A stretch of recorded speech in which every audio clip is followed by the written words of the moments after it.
It's a union over 25,000 members, established in 1956.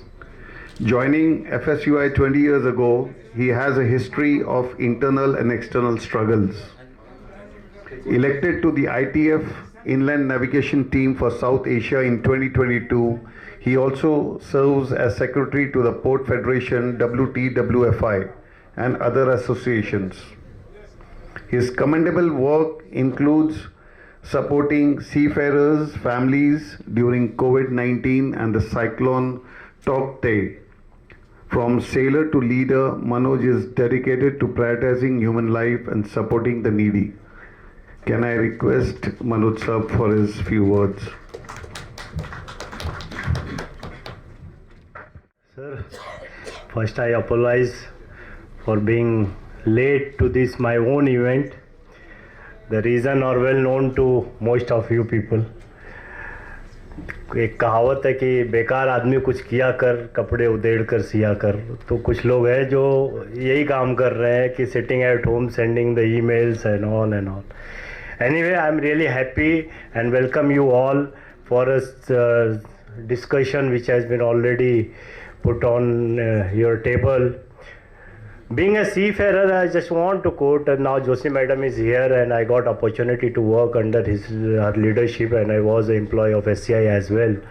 And we had a couple of meetings during her chairmanship in SCI. And the reason behind the organizing this event is basically now we are facing every day, almost every day, or not every day, started from the Adani port to that smuggling in drugs, and then the overall conclusion of the things are that seafarers are the easiest person to get criminalized, whether it is a Red Sea issue, whether it is a Ukraine and the Russia issue. Nobody knows when the seafarers are getting in which case. That Narendra Rao has already informed. I'm delighted to announce Hajra sir that he gave the bliss to this organization, and thank you very much sir for coming. I'm not taking much time, just to say the few words that the three important topics are to be discussed. One has been already taken on board about the challenges in maritime. Now I believe the next session is on skill, and the third one is of course on the maritime women's. And Madam Joshi is here, so I'm not going to say anything which she can counter me while sitting on here. And I have requested Miko, as she was here in Mumbai, and I requested her to come on board and just explain what ITF is, how ITF is dealing with the international women, especially in the maritime sector. Madam Sahi is here, and I'm seeing most of the faces. I think the maritime women session is going to be most of the important. One seminar to the other, to the third. Aye, Hazara Sahab, please come on stage. I request you to please come on stage and enlighten the people here. Thank you. Very good evening. I have almost barged in, though of course at the request of Nazir and Manoj mentioned. Today I attended the ports conference in the morning, then Shipping Tribune conference post lunch, and now just on my way to the airport I decided to at least show my face, particularly because of my very long association with FSUI. I have completed just little over 5 decades in the maritime industry, and since I was based out of Kolkata in my initial days, I had a very strong relationship, camaraderie with FSUI. I had wonderful equation with Dr. Pandey, likes of Dr. Pandey, then of course Ashutosh Banerjee, Sadhan Kanjilal, Das. Unfortunately, all the 4 names I mentioned, none of them are there anymore. They are all gone. Fortunately, with the grace of God, I am still there. But anyway, what I found about Dr. Pandey, and even in Mumbai, people like Dr. Patel, I mean, the beauty was that despite being trade union leaders, they kept the interest of the industry at heart. They strongly believed that unless the industry survives and industry grow, the trade union and the employees cannot have it good. The similar thing I just recall since I met Nico or whatever her name, I'm sorry, I have got her card from ITF. I was telling her that as the Vice President of ISF, I had the pleasure of chairing one conference in London where David Cockcroft, the then Secretary General of ITF, was the keynote speaker. And I remember in my concluding remarks, I had said that, today there is so much of convergence of ideas between the employers and the trade unions. What David Cockcroft presented in his keynote address, possibly if I, on behalf of ISF, was making a keynote presentation, I would have almost said the same thing, maybe in different words. So that is what it is. We must all realize that definitely the employees, they are one of the principal stakeholders of the industry. And at the same time, the employees also must realize that, and of course, shipping, maritime primarily consists of three main verticals: shipping, shipbuilding, ports, and of course so many ancillaries: shipping law, shipping insurance, shipping finance, so on and so forth. But in all these verticals, there is only one vertical where India can take real pride. As we keep on saying, Indian seafarers are second to none. And I had mentioned in the other conference that while Indian shipowners own not even 1% of the world tonnage, Indian seafarers are more than 10%. Actually, Sham Jagannathan, DG, corrected me. He said, today we are about 12% of the global seafaring community. Indian seafarers about 12%. So this is one area, almost the only area, unless I take, of course, ship recycling, which is in a way, it is important part of the maritime industry, but still, in my opinion, it's not exactly, as relevant to the economy and world at large as the other verticals of shipping. Yes, in ship recycling also, India holds always the first or the second position along with Bangladesh. Now, I would say that all of us who are involved in the maritime industry should take tremendous pride in saying that we kept the world going in times of distress, in the recent pandemic also. But for shipping, the world economy, the entire world for that matter, would have almost come to a standstill. And this happened because of the tremendous sacrifices made by the seafarers. Tremendous. Of course, all the frontline workers had to be saluted during that time, whether they are government employees, their port employees, their banking employees, their municipal employees. All of them have to be saluted. But the specialty about the seafarers were that they were serving the world thousands of miles away from their home and family, and at least in the initial days of COVID, without even knowing how their near and dear ones are coping up with the situation back at home.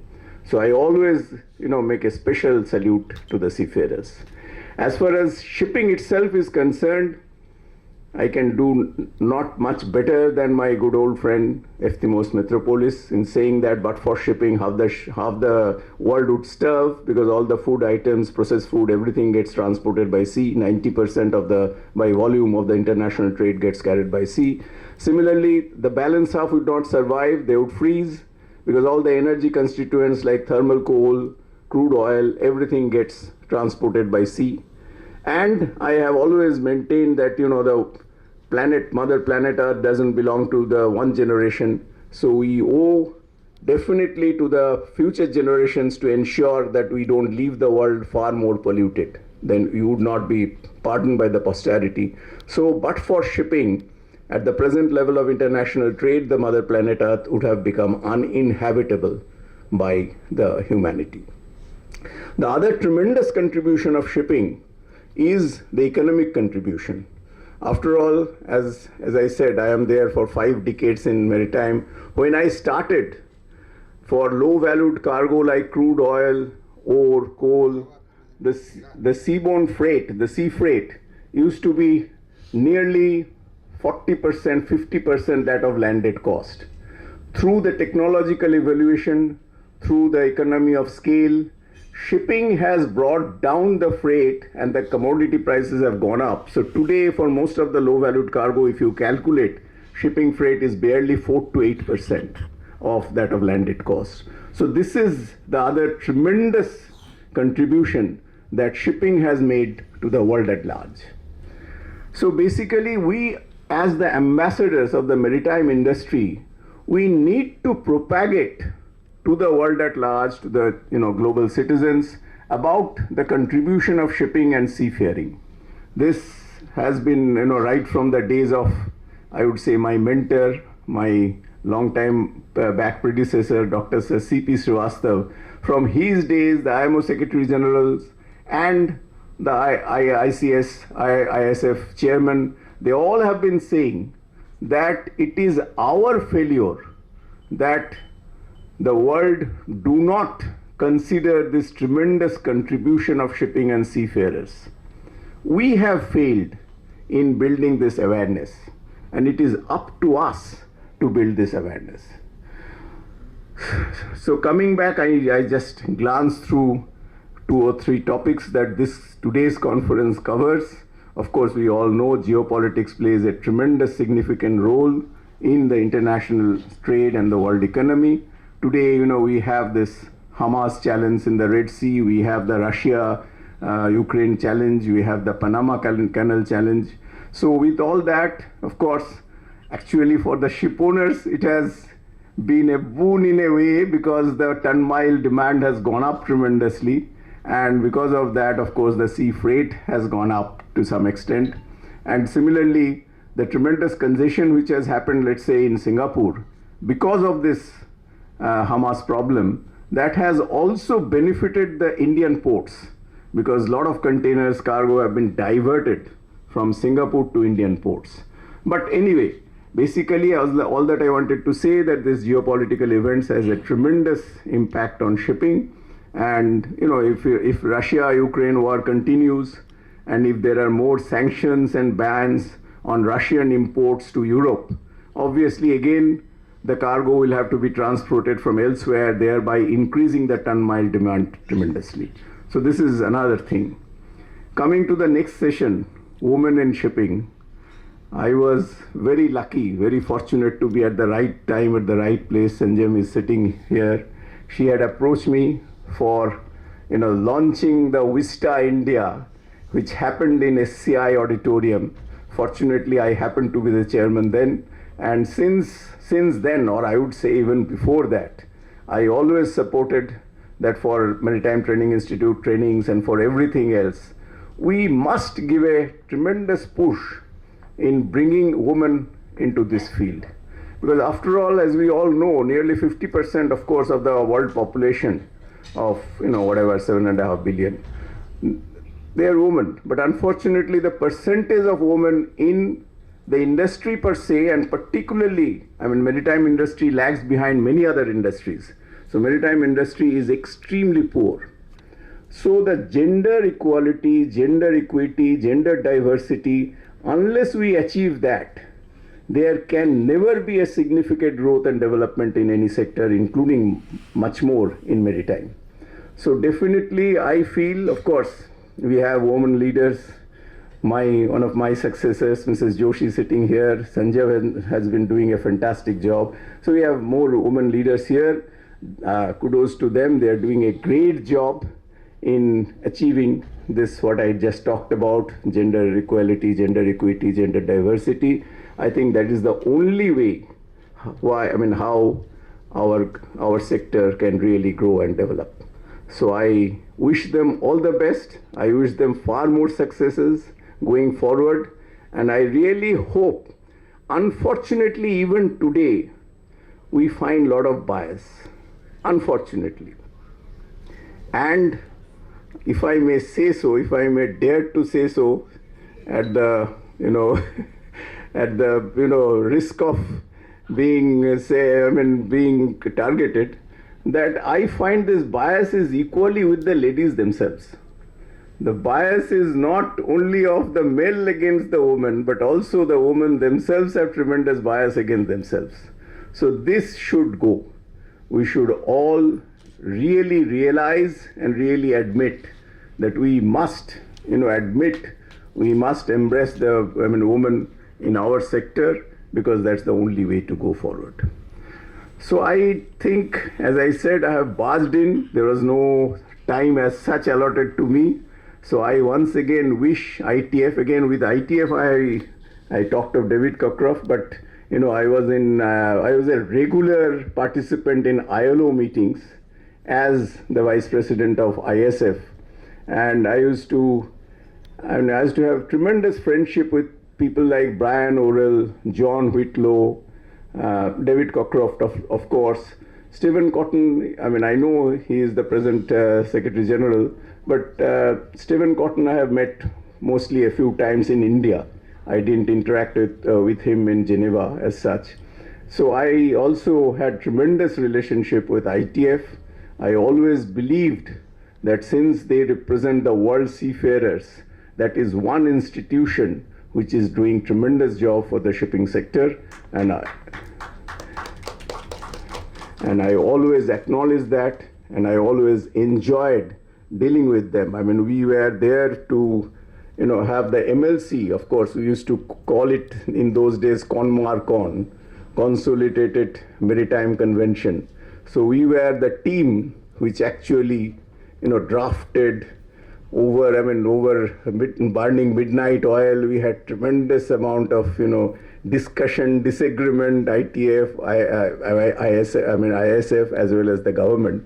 It is, tripartite in ILO. But then when I look back, I really feel proud that we were there to draft the MLC, because again, MLC has done wonders for the industry as well as for the seafarers. So I wish you a great session going forward. I have a flight to catch, so about 6 o'clock I have to leave. I may not be able to stay till the end of the next session, but I wish you all very best. Thank you very much.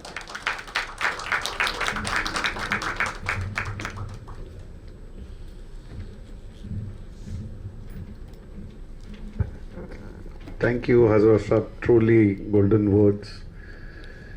Going forward, we would like to introduce a very dynamic young lady who was the ex-CMD of SCI. She was the first woman to lead SCI, India's largest shipping company, and is renowned for several pioneering achievements. She introduced the Changemakers concept and united all employees under the SCIN's narrative. Joshi Madam implemented a bill tracking system benefiting vendors and launched a business continuity plan during COVID-19, helping SCI thrive. A specialist in financial management, she turned SCI into a consistently profitable entity. Notably, she led the historic all-women officers voyage on MT Swarna Krishna. With a career spanning nearly 4 decades, Joshi Madam has won numerous awards and is a member of the Institute of the Directors and the Institute of Cost Accountants of India. Can I request Joshi Madam to please come on stage and give her address for women in maritime.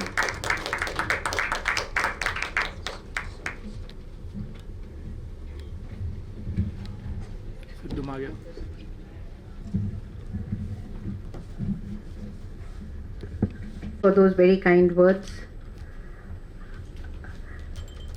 I'll start by addressing the lady first, who is our guest in India, Madam Brown, Narendra Rao ji, Manoj Yadav ji. It's really, I'm expressing from my heart, I feel thrilled to be amongst this august audience. All stalwarts, Mr. Hazra, we just heard, Captain Subedar, and all the other stalwarts and my dear friends. I am really elated to be here in this gathering today because I think after a month-long session on women in maritime, I'm here not as a representative to talk about women in maritime, but for the general address. So I take pleasure and pride in that because, frankly speaking, what I achieved in my life was not because I was a woman. What I achieved was because I was a thorough professional. And I achieved it despite not having a legacy in the maritime industry. And I think that is where I am different from all the rest. And that is what I want all the women in maritime to imbibe. So although Sanjeev ji sort of put water on my happiness that I was here not to talk on women in maritime, he ended his thing by saying that I'm going to be talking about women in maritime. No, I'm not going to be talking, and I'm very, very happy and profusely thank the Farmers Seamen's Union of India to have me here in my professional capacity and not seeing me only as a woman. And I think that becomes very, very important once you are accomplished and once you've achieved. And once we are talking about equality, the gender should be dropped. And I look forward to thoroughly contributing to this industry in the capacity of having been on the SCI board for 7 years, led the company through the most challenging times of the COVID, when our vessels did not stop for even a day. The company did not stop working even for an hour because we had a business continuity plan, and that is what actually made SCI soar in those challenging times by breaking records of more than a decade on not one parameter but on multiple parameters. And this is the confidence I want to give to all my women friends. If you want to imbibe, then imbibe this confidence that you come from outside and still can make a home in this beautiful maritime industry. I think that's very important. We are here today talking about, so that was just because Sanjeev ji at the end mentioned women in maritime, otherwise I wouldn't have touched on this subject. We are today discussing on maritime challenges, and we had quite a heated first session, which again I sparked off a little bit of a discussion. Maritime challenges today are not unique only to India. And when we are talking about maritime challenge, fantastic job during the COVID for the seafarers, and now we are trying to move on because, you know, once there was one calamity, there was a challenge, everybody's attention got diverted towards safety first, and we could not probably concentrate on policy. So what we are discussing now, we have internal challenges about India. Although we were a maritime nation, not today, from the time of Lothal, but we somehow disappeared on the global map as a maritime nation. Also, when we are talking about seafarers, while we are a population of 1.4 billion, and when the unemployment of youth in the country is almost about 46%, we are still contributing only 12% to the global seafarers. I think this is where the big scope lies.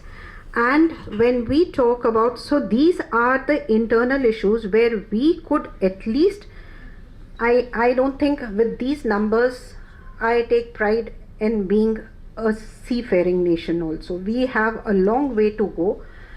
And when we talk about seafaring, we have to ensure we've got a session on skill development. I think it's very, very important that we ensure that India not only becomes a seafaring nation, but is also globally renowned for the quality of seafarers that we turn out. So we need to concentrate on that also. And when we are talking, pardon me girls, I'm again going to talk about something because I want to infuse you with so much of confidence that we address the other challenges in the maritime nation and just not be focused on women in maritime. So when women are contributing only about 1.2% and 12% is what the entire India is contributing. So we've spent a whole month talking about that 10%. Yes, if 1.2% is the women and 12% is the Indian seafarers in the global, so entire month of May we've talked only about 10%. Whereas today I think the issue that we are talking about is seafarers, and when we've been talking about that 1.2%, please don't forget they are also seafarers. So the issues of seafarers I think should take precedence over your 1.2%, if you may pardon me for that, because even that 1.2% is seafarers only, and the problems which the seafarers will face, even that 1.2% will face the same problems. And there are so many immense problems of seafarers which we've talked about today: abandonment, not getting legal recourse, getting disowned by their own employers. There are so many issues. Those can happen to that 1.2% as well. So I think we need to be careful about where we are putting our time and our thought, so that we don't digress from the fact that seafarers, encompassing the women as well, remain our main agenda. And seafarers, I've always said, when I was the CMD, unfortunately that was COVID, so I call myself as the COVID CMD. The entire duration, and in fact that is where I made a very strong bond with my seafarers, because like what I said, our ships did not stop, and I was in personal direct communication with the seafarers, and my one tagline to them was, "Tum ho to hum hai." This was my tagline, which do the entire audience agree or not agree with the importance of seafarers? Seafarers के लिए मैंने कहा, तुम हो तो हम हैं. Yes or no? Because sitting on shore in air-conditioned corporate offices, the shipping industry cannot grow. The shipping industry will grow only with the well-being of the seafarers, because they are truly our breadwinners. And that is the importance and the personal touch and the empathy that I gave to the seafarers during the COVID, which actually made SCI so profitable during that time. We've broken records of 10 decades, which is there in public domain, and it was only because of this that we made them feel you are part of us and we are part of you. And I think that is the type of belonging and bonding that is required for the seafarers. The seafarers, and we also had a seminar where we said from the base to the bridge, we connected, and we said this was, I think, the first and the only such conference that we had, so that we said we are united. Otherwise, when a seafarer goes out to sea, he feels he's totally lost, and nobody at shore really cares for them. That was the transformation that I brought into SCI. I don't know what's there today, but that was the bond, and that is probably the reason that I still share a very strong bond with the industry, because word does go around. So I did these little things just to re-emphasize that seafarers were always very important for me, and they continue to be. And whenever I get an opportunity, I would love to talk about seafarers, as well as contribute, help, give back to them whatever I can in my own way. Talking about the challenges, of course, policies, lack of importance, like I said, Lothal, and where are we now? Nowhere. That itself shows that there has not been a significant importance given to the maritime sector within the country. And over a period of time, Mr. Hazra also mentioned, while Mr. Srivastav happened to have a place in IMO, diluted today. So that is what I want to drive in. We must recognize and get united, because together we stand and divided we fall. We are losing our fame and our popularity globally, no matter what we talk about. And if we want to get back to that glory, then we have to thrash out all the issues and rise above small conflicts, because we have to have the larger picture of making India a maritime nation as well as making India a seafaring nation. I can talk and talk, and I'm not reading out of anywhere, because I consider myself to be part and parcel and so deeply engraved in this industry, and I have a passion for this industry. But in the interest of time, even though Sanjeev ji is not giving me the indication that you've talked enough, but I always try to keep my address short and brief and crisp, so that there are takeaways, because everybody has an attention span. After a little while, everything starts going and you start getting bored. So thank you, dear audience, for your wonderful attention. And once again, I would just want to thank former Seamen's Union of India for calling me here, not in the capacity of a woman. And I don't know. This is the first time I have been called to a conference, not to a women's conference. Thank you so much.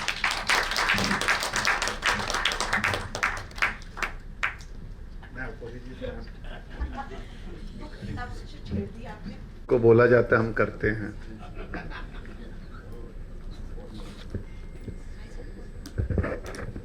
Okay, next part of the program is the women who have achieved in the maritime industry. So FSUI wants to felicitate them. So can I request Mr. Manoj Yadav to please come on stage?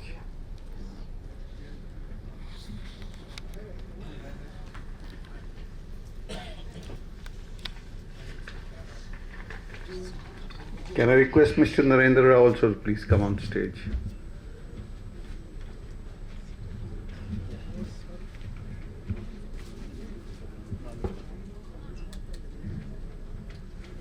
Ms. Brown, can we ask you to please come on stage?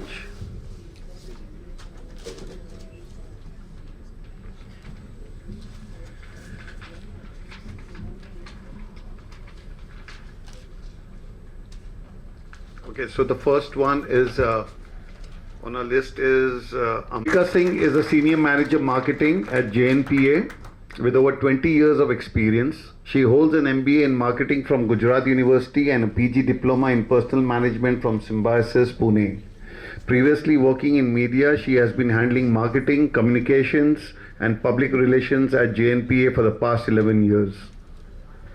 It's a very, very big bio, but I'm just going to make it a little brief. Ma'am, I hope you don't mind. So can we have the felicitation, the certificate, please?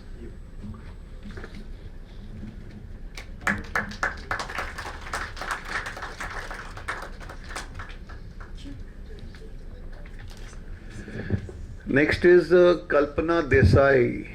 Can I don't think, I think she's still at that conference, sports conference.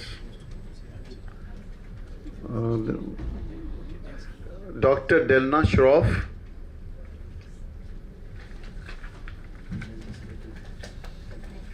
Ma'am. So Dr. Delna Shroff is a leader in learning and development over the last 19 years in maritime industry. She played a key role in the gender diversity booklets second edition and developed a gender sensitization module for the second mates course. Dr. Shroff earned her PhD in applied psychology from Tata Institute of Social Sciences in 2023. She created the Wellness at Sea training module and is writing Resilience at Sea. Can I have the certificate given by Mr. Manoj, please?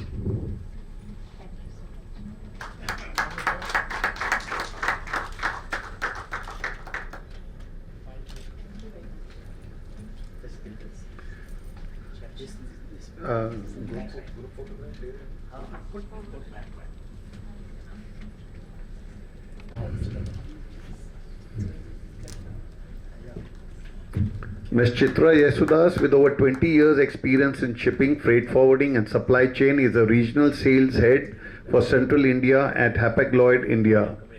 She has a strong background in P&L management, strategy development and process optimization. Chitra excels in building high-performing teams and driving growth. Her specialties include leadership, business planning, commercial strategy and logistics. One moment. Only 1 minute. Promise. Difficult journey. It's not always an easy journey for women to really climb the ladder of success. So thank you to everyone who's my leaders and my team who's supported me in this journey. But most importantly, to the organization that I'm working in, Hapag-Lloyd, I must say the leaders there are really championing the cause of gender diversity and inclusion. So a big, hats off to them. Thank you. Thank you. Thank you, ma'am.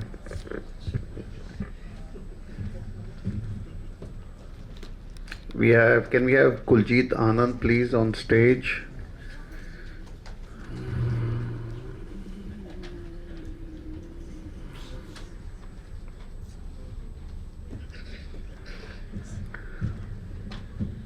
Ms. Brown, can you do the honors, please? So Kuljit Anand truly embodies the dynamic nature of maritime industry, showcasing its vast opportunities and the breadth of experiences it offers. With a career spanning more than 2 decades across various sectors within maritime, from shipping lines to freight forwarding logistic companies to her current profile with shipping agency, she has undoubtedly gained a Jadhav, please.